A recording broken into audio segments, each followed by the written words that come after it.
어떤 사람이 거칠게 말하거나 화를 내면 가슴이 답답해지고 열이 나고 심할 땐 숨쉬기가 힘들고 도망치고 싶어집니다. 라고 했습니다. 누구든 이제 거칠게 말하거나 화를 내는 사람을 보통의 사람은 그 수행이 이게 완전히 능숙하지 않은 사람일 경우에는 거칠거나 화를 내면서 나에게 다가오는 사람을 만날 때 그 불에 이 마음도 불이 붙어서 또 이 마음도 거칠어져요. 마음을 길들이지 않은 사람들은. 자, 그래서 이제 우리는 그런 마음을 길들이기 위해서 수행하죠. 만약에 이제 거칠거나 이제 우리에게 거칠게 말하거나 이제 화를 내는 사람이 없다. 그러면 우리는 천상계에 살고 있는 거죠. 다 우리를 불쾌하게 쳐다보거나 말하거나 행동하는 사람이 아무도 없다. 그러는 짐승도 없고 귀신들도 없고 그렇다 그러면은 천상에서 우리는 살고 있는 거죠. 부처님께서 천상에서 수행하기 쉽다 했습니까? 그죠. 천상에서는 수행하기 어렵다 했습니다. 너무 편안해서 우리가 이제 일생을 이렇게 어느 정도 살고 보면 막 할 일이 없고 편안하고 뭐 누군가가 잘해주고 그런 어떤 장애가 없고 괴로움이 없고 그랬던 때가 보람되고 좋았는가? 이제 어떤 사람들에게 당신의 일생에서 보람된 순간은 언제였어요? 그렇게 물었을 때 사람들마다 가장 보람된 순간은 자기 인생에서 어쩌면 가장 힘들었을 때예요. 네. 스님들도 언제가 가장 기억에 남아요? 그러면 행자생활 할 때나 아니면 처절하게 막 장애를 헤치고 수행할 때, 그때 수행할 때 굉장히 힘들어요. 몸도 뭐 기력이 딸릴 거고 또 수행을 해서 이렇게 좀 더 높은 정신 차원으로 올라가려고 할 때 열대게 쌓아놨던 불선업의 갑으로 막 뭔가 잡아당기는 그런 또 인연들이 또 와요. 그러니까 지내놓고 보면 아주 힘들었을 때가 어쩌면 그때 처절히 거기서 벗어나려고 노력했고 어떻게든 지혜를 개발하려고 노력했고 그랬기 때문에 그때가 가장 또 소중한 때이기도 해요. 잘 넘기고만 보면. 자, 그래서 부처님께서 그 천상에서 수행하기 어렵다 했습니다. 왜냐하면 그 괴로움이 없기 때문에, 장애가 없기 때문에. 그래서 이제 우리는 그냥 보통에 수행하지 않는, 마음을 길들이지 않는 그런 상태에서 계속 머물려고 하지 않잖아요. 누가 거칠게 말하거나 화를 내면서 그리고 부정적인 그런 에너지로 말을 할 때도 내가 어떻게 이 마음을 지금 길들여야 하나? 그때 숨의 마음 챙김 하거나 또는 그 싫어하는 어떤 마음이 일어나면 그 원인을 이제 파악하면서 그 대상에게 지금 갈구하고 있어요. 나에게 화내지 마라, 부드럽게 말해다오. 이제 그런 어떤 갈망 때문에 사실은 가슴이 갑갑해요. 사실은 그 화를 내고 거칠게 말하는 어떤 사람이 있어요. 그럼 모든 사람이 그 사람이 거칠게 말하거나 화를 내는 거를 화를 낼 때 가슴이 답답하고 숨쉬기가 어렵고 열이 나고 견딜 수 없고 도망치고 싶은 모든 사람이 그렇진 않아요. 그죠? 하여튼 그 대상이 문제는 아니에요. 왜냐하면 모든 사람이 그렇진 않기 때문에 술 취한 코끼리가 공격하려고 달라들어도 부처님은 그때 대단한 자비심을 일으켰잖아요. 사실 부처님께서는 이렇게 동쪽 사유사방으로 모든 세계를 향해서 그 자애의 마음을 언제나 내뿜어요.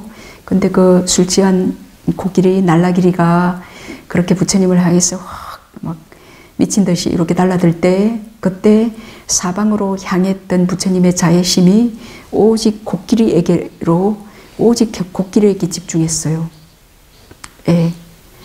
그 사방으로 향해서 있던 당신의 그 자애심을 오직 코끼리에게 모아서 그 코끼리를 향해서 집중적으로 그 자애의 마음을 일으켰어요. 네, 그래서 그랬기 때문에 그 코끼리가 그 자애의 그 에너지에 이렇게 그 에너지에 항복한 거예요. 그래서 거기에 이렇게 얌전하게 그렇게 술을 몇 말 먹었습니까? 근데 아주 얌전하게 이렇게 앉아서 온순하게 딱 항복하게 된 거예요. 예. 그래서 그 코끼리가 문제라면 모든 사람을 미치게 만들잖아요. 예. 그러니까 자, 그래서 우리가 그 대상을 탓하는 습관, 는 대상에게 항상 기대하고 바랬던 그 오랜 습관 때문에 여전히 대상을 탓하고 있구나, 이 마음이. 그걸 빨리 파악할 수 있으면 좋습니다. 그래서 대상이 문제가 아니다. 그 대상에 대한 기대, 나에게 화내지 말았으면 좋겠다. 부드럽게 내가 알아들을 수 있는 그런 언어로, 그런 주파수로 그렇게 친절하게 말해주기를 바라는 이 탐욕, 이 바램, 기대가 내 가슴을 답답하게 하고 열을 나게 하고 하여튼 불붙게 견딜 수 없이 그 자리에 나를 평온하게 고요히 서 있을 수 없게 도망치고 싶게, 이건 도망자가 되는 거잖아요. 이러면 계속 환경을 피해서 도망하게 되어요. 거기서 극복하지 못하고 그러고 있구나라고 이 온 안에서 그 문제를, 그 원인을 지금 사실은 세상을 향해서 성내고 있는 거예요. 그 상대의 그 거칠고 성내는 그 불길에 나도 불이 붙어가지고 지금 성내고 있는 이제 그런 상태예요. 그래서 사실은 이제 그 사람이 모든 사람에게 그렇게 거칠게 성내면서 말하진 않아요. 그죠? 뭐 날라기리가, 코끼리가 뭐 그날 그 술을 먹어서 그러긴 했지만 언제나 그렇긴 않죠. 그 날라기리의 주인은 아자타사투잖아요. 그 자기 주인한테는 안 그럴 거잖아요. 그죠? 그러니까 언제나 누구나에게 그러지 않는데 나에게 그렇게 하는 어떤 원인이 무엇 때문에 그럴까? 그때 그 원인을 한번 찾아보면 좋습니다. 그래서 그 원인을 찾아서 내가 할 수 있는 일은 진짜 원인, 내가 어떻게 할 수 있는 일단 그 대상을 내가 싫어하는 거, 또는 그 사람이 누구나에게 화를 내면서 거칠게 말하진 않는다. 가만히 이렇게 관찰해 보니까 그럼 나에겐 왜 그렇게 할까? 그러면은 그 원인을 지혜로 파악해서 나에게 거칠게 그렇게 화내지 않도록 우리는 이 마음을 길들임으로써 또 세상도 길들일 수 있어요. 부처님께서 당신의 마음을 길들여서 그 자의 마음을 내뿜어서 그 술 취한 날라기리 코끼리를 그 세상을 길들였잖아요. 그것처럼 그 사람이 누구나에게 그렇게 거칠게 화내진 않는다. 근데 나에게는 왜 그럴까? 그래서 원인을 나에게서 파악해서 내가 좀 더 친절하고 온순하고 자비롭게 어떻게 하면 그 사람을 화내지 않게 부드럽게 나에게 말할 수 있게 내가 할 수 있는 일은 뭘까? 네, 이제 그거를 좀 파악해서 처음에는 힘이 들 거예요. 네, 처음에는 이제 그 사람, 왜냐하면 나를 바꿔야 되고, 한 번, 두 번, 세 번 나를 바꾸려고 막 노력해야 되고, 그래서 내 마음이 좀 편안하게 그 화를 싫어하지 않을 때, 그 사람의 거침을 그때 싫어하지 않을 때, 그 사람 지금 엄청 뭐 급박하고 또는 그 사람도 번뇌에 불이 붙어서 엄청 힘든 상태이구나 라고 내가 좀 이해하게 되고 또 연민하게 되고 그럴 때 좀 더 부드럽고 온화한 눈빛으로 이렇게 바라보면 그 사람의 분노와 그 거침을 좀 더 이렇게 편안하게 녹여줄 수 있거든요. 그리고 거칠게 막 화를 내던 사람도 내가 조금 편안하게 그 불길에 내가 불붙지 않고 조금 편안하게 이렇게 연민하는 마음으로 그때 자만과 함께 연민은 자만과 함께 하진 않겠죠. 그 상대를 이해하기 때문에 그 지혜 때문에 이렇게 연민하게 되겠죠. 그런 마음으로 좀 그 상대가 엄청 몸과 마음이 지금 괴로운 상태구나. 번뇌에 불붙어서 저 사람은 얼마나 힘이 들까. 그런 마음으로 이렇게 바라보면 그 사람의 불이 좀 가라앉아요. 또는 그 사람도 부끄러움을 느끼고 내가 왜 이러지? 저 사람은 저렇게 평온한데 평온한 저 사람의 눈빛을 바라보면서 그 사람도 또 평온해져요. 네, 이거는 나를 길들인 그 힘으로 지금 세상을 길들이고 있는 거예요. 그래서 우리 수행자는 이렇게 먼저 이 몸과 마음을 길들이려고 해야 돼요. 그거를 먼저 하고 난 뒤에 이제 그 힘으로 이제 세상을 길들일 때는 그 후유증이 없어요. 그 다툼과 갈등이 좀 없어요. 근데 나를 길들이지 않고 왜 화를 내요? 왜 거칠게 말해요? 화내지 않고 좀 부드럽게 말해요. 이렇게 세상부터 길들이려고 할 때는 그 사람이 또 화를 내고 거칠게 말하는 이유가 있거든요. 그래서 그럴 때는 그 문제를 풀기가 좀 더 어려워져요. 물론 또 이렇게 할 때 그 상대가 굉장히 지혜로운 사람이라면 그 말하는 사람이 자기도 고치지 않고 그 말하는 나의 행동에 대해서만 이렇게 문제를 삼고 그렇게 말을 할 때도 그 사람이 지혜로운 사람이면 그 사람은 자기의 행동, 자기의 마음을 바꿔요.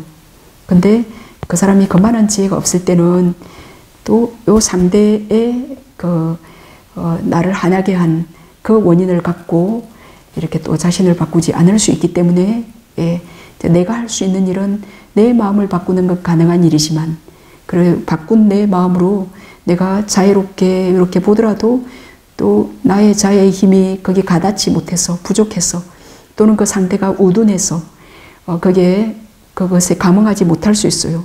여전히 막 화를 내고 거칠게 말할 수도 있어요. 그 상대의 번뇌가 워낙 강하면 그럼 그 인생에서 어찌할 수 없는 큰 어떤 장애나 그 대상을 만났을 때 그때 사실은 또 내 마음도 거기에 불이 나서 그걸 싫어하는 거잖아요. 그러면은 내 속에 이런 번뇌가 있구나. 이런 세상에 대한 기대 때문에 이렇게 싫어하는 이 불붙는 이 번뇌가 이 몸을 불태우고 내 가슴을 이렇게 견딜 수 없게 이렇게 뜨겁게 만들고 이 세상으로부터 도망치게 만들고 이게 있구나를 그 어떤 그 견딜 수 없는 인생에서 어떤 대상을 통해서든 어떤 상황을 통해서든 그때 지혜를 개발할 수가 있습니다.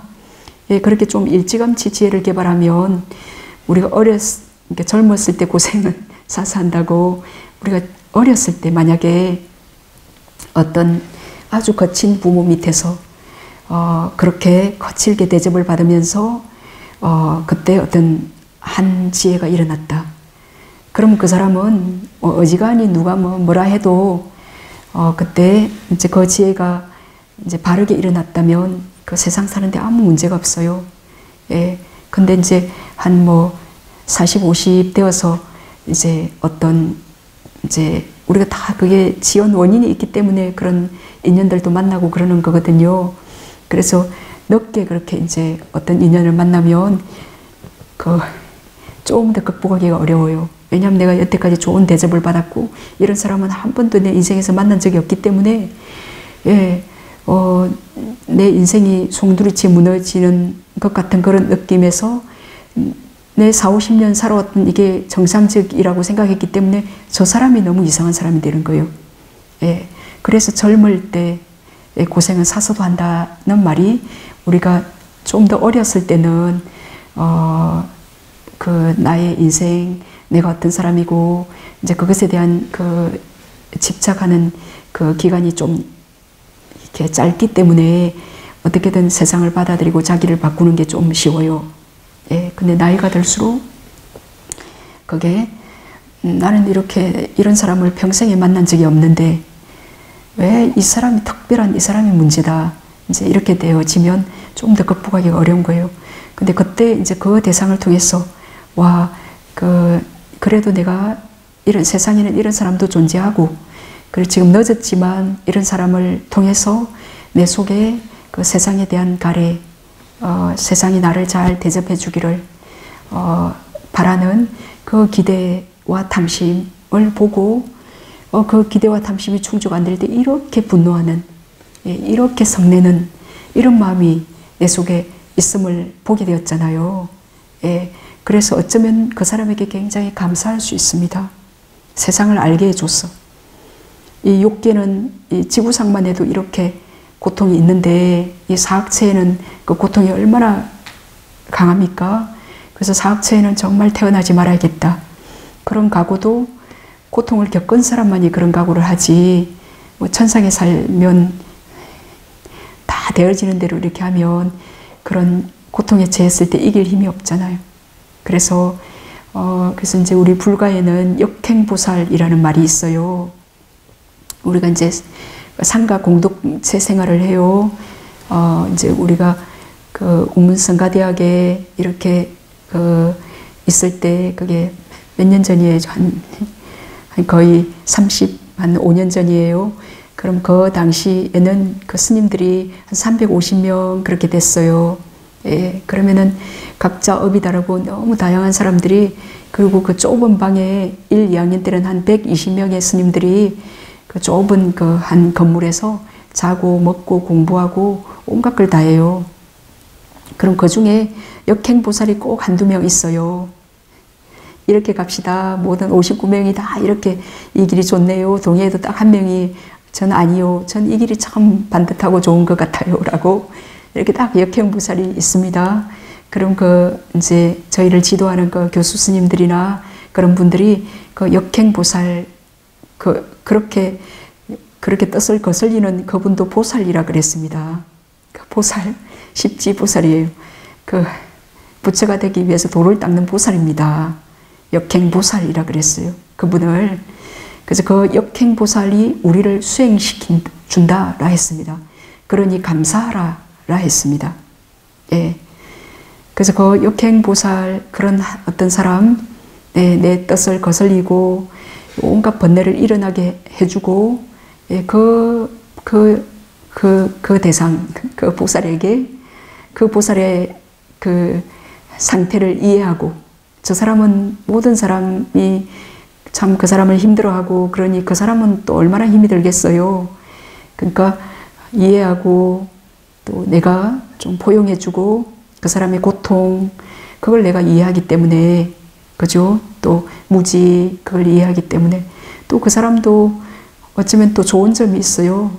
그 사람이 인간으로 태어나는 데는 어떤 선업을 지어서 또 태어났기 때문에 그 사람에게서 우리가 지혜가 있으면 좋은 점을 얼마든지 막 많이 찾을 수 있습니다. 근데 이제 그 지혜가 없고 이제 내 눈이 부정적이고 그러면 오직 나쁜 것만 또 잔뜩 보여요. 그렇기 때문에 이해하고 받아들이기 어렵고, 그럴수록 내 가슴은 이렇게 조여오고 불이 타고 이제 그 대상을 이제 내치고 싶고, 그렇지만 내가 다 세상을 내칠 수는 없잖아요. 왜냐하면 나는 세상에 둘러싸여서 사실은 내가 세상의 100%의 세상에 의존해서 내가 살아가고 있잖아요. 내 혼자 삽니까? 내 혼자 산다 생각해봐요. 아침밥 해먹어야죠. 점심밥 해먹어야죠. 저기 가서 쌀 사와야죠. 야채들 농사 지어야죠. 예? 그죠? 절대 우리는 같이 있는 누군가의 도움을 받으면서 정말 감사한 것들로 둘러싸여서 내가 이제 좀 편안함을 느끼면서 살아가고 있음, 그것을 이제 지혜가 좀 있다면 그 사람 때문에 어떤 고마움, 분명히 고마움이 있습니다. 그걸 조금 그때 생각하면 그 성냄에서 벗어날 수 있겠죠. 네, 그래서 그런 이제 이 마음을 힘들게 하는 내가 원하는 그 기대와 욕구, 희망사항을 충족시켜 주지 않는 그 대상을 좀 더 소중하게 그때 이해하려고 좀 노력해 보는 거, 그게 수행입니다. 그게 수행이지. 수행이 뭡니까? 그냥 그저 부드럽게 나에게 충고해 주고 그 사람의 말을 따르는 거, 이거는 수행 안 하는 사람도 충분히 하는 거예요. 수행하는 사람은 막 거칠게 나에게 덤비듯이 나의 잘못 어떤 내가 조금 험이 있는 거를 이렇게 따지고 달라들어서 그걸 고치라고 공격해 올 때 이제 그때 원인을 여기서 보고 0.01%라도 이 오온 안에 어떤 원인이 있다면 그래 당신 말이 맞네요 라고 내가 그때 받아들인다면 그 상대의 불을 꺼주는 거고 그때 상대로부터 사실은 존중받게 되는 거고 그때 내가 그 세상을 포용하는 게 되는 거예요. 그죠? 그래서 이제 부처님은 모든 존재를 포용하잖아요. 죽이려고 달라드는 사람도 이렇게 가마시켜서 포용하고. 근데 이제 우리의 그 지혜가 이제 약할수록 이제 그런 것들을 이제 세상에 대한 나의 기대, 그 탐욕, 무지 때문에 포용하지를 못하고 이제 내치고 이렇게 도망치고 싶고 어떻게든지 나의 그 욕구를 만족시켜주는 그런 세상을 찾는다. 그거는 이제 불가능한 일이죠. 네. 이제 그건 탐냄, 성냄, 어리석음인데 그런 마음이 있을수록 고치지 않을수록 나는 더 점차 더 윤회의 세상 쪽으로 흐르게 되겠죠. 물론 이제 우리 수행자님의 질문은 그냥 한순간에 그런 제 마음이 일어난 걸 거예요. 근데 사실은 가슴이 갑갑해지고 숨쉬기도 힘들고 도망치고 싶은 것은 사실은 계속 누적된 상태예요. 누적된 성냄이에요. 그 세상에 대한 계속 누적된 그걸 볼 수 있으면 좋습니다. 왜 이렇게 가슴이 답답해질 정도로 그런가? 그러니까 세상에 대한 기대로 그 분노, 성냄이 계속 누적되었습니다. 그래서 이렇게 쪼이는 답답함에 도달하게 된 거예요. 그래서 그걸 볼 수 있다면 아주 좋습니다. 예. 세상에 대한 기대가 문제지 그 화내고 있는 사람은 그것은 그냥 하나의 조건일 뿐이에요.